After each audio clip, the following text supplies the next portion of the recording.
People roam through this district daily, ranging from locals to even foreign visitors who would not miss the opportunity to enjoy the leisure our country has to offer.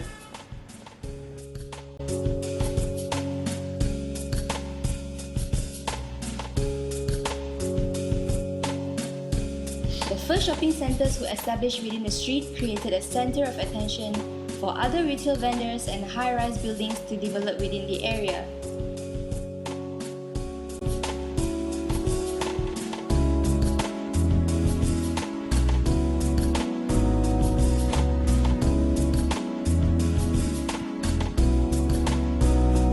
This cluster puts together one of Kuala Lumpur's most happening and visited area of the city.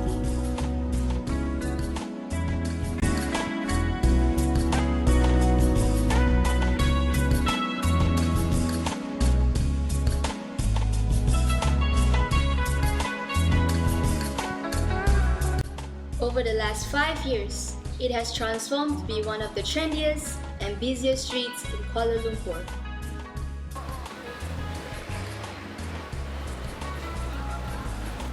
What was an unplanned organization of spaces is now dominated by established shopping malls, restaurants, international hotels, and commercial office placed along Jalan Bukit Bintang and Jalan Sultan Ismail, linked by Bintang Walk. Sungai Wang Plaza opened its doors to Malaysian shoppers in 1977, offering 7 floors of shops consisting of affordable fashion boutiques, restaurants, IT centers, and much more variety at different floors. In other words, the plaza offers everything under one roof. Inside the mall, shoppers roam around comfortably, though the interior is intimate scale with a low ceiling and compact spatial planning.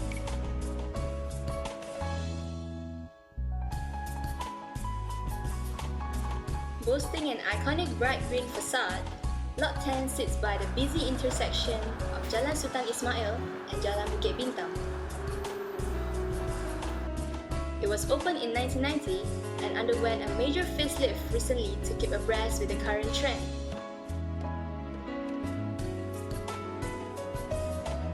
Consisting almost 100 retail outlets providing upmarket branded goods, this shopping mall caters for the middle-upper class users.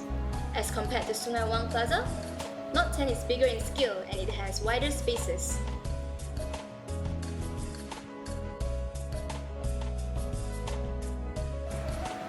Fahrenheit 88 was initially known as KL Plaza. This shopping center was rebranded in 2010 and intensively renovated inside out. Daylight illuminates the interior spaces of the building. It also has sufficient space at the frontage for valet parking and taxi waiting. With a new concept, it offers mid-range products to attract the young and trendy urbanities. Further down the road after Fahrenheit 88, there is Star Hill Gallery. This is an upscale high-end retail mall housing expensive boutiques, luxury brands, fine dining restaurants, and exclusive wellness centers, dedicated to people of the higher class. It underwent major refurbishment in 2005 to renew its interesting concept of a gallery of rich experiences.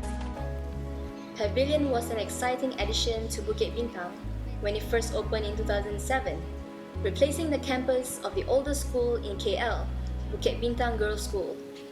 Visitors are greeted by the sight of the Crystal Fountain landmark, welcoming them into its compound. People hang around the open frontage of the mall, building up the crowd at all times, especially at the traffic light junction between Fahrenheit 88 and Pavilion. Pavilion contains a retail mall of 450 premier retail shops, an office tower, and a residential block. The interior of Pavilion is relatively more spacious compared to the other shopping malls, as it has high ceiling to create a large volume. Spreading across 7 floors, Pavilion provides a wide range of international flagship stores. There are a few hotels in this area for the tourist convenience. The Grand Millennium is located across the road from Fahrenheit 88. It is a 468-room, 5-star luxury hotel located along Bintang Walk. Formerly known as Wisma Peladang, Piccolo Hotel started operating as a hotel in 2008. Here we have the Arab Street.